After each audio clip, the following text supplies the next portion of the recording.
Ab Tak Chappan 2. Nana, it's a no-no this time. I could give you Chappan reasons why the sequel to Shimit Amin's Ab Tak Chappan didn't work for me.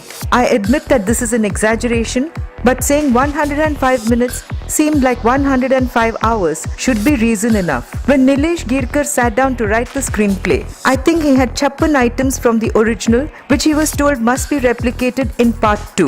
With Nana Patekar playing the lead role of encounter cop Sadhu Agashe, it was imperative that a few Hindi abuses, especially the C word, had to be liberally sprinkled all over the dialogues. Too bad the newly sanitized censor board bleeped them all out.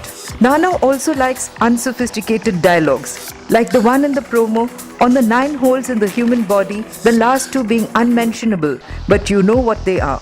I think director Ijaz Gulab was also told that it was important to have close-ups of udders when buffaloes were being milked and bullets had to be aimed at the forehead. Don't go counting the bodies or bullets. I sure lost count of how many fell here and there.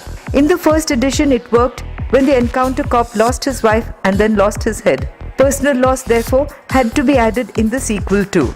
Nana Patekar loves imparting lots of gyan. Therefore, from holding forth on reality, perception and clarity to a debate on passion versus profession, the encounter cop intersperses shooting down gangsters but shooting his mouth off. The franchise can't be complete without crooked netas and corrupt cops. Only they're so obvious here that the twists don't come as a surprise.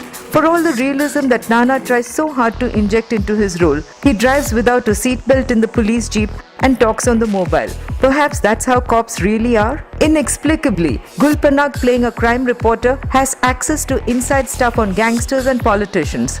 But neither cronies nor the crooked Neta know of her existence until she quizzes him at a press conference. There are scenes between Nana Patekar and his son which are warm, and it's always nice to see men in the kitchen. But director Ijaz Gulab's unenthusiastic work makes the sequel squirm with predictability. For an encounter film that misses its target, Ab Tak Chappan 2 gets a 2-star rating.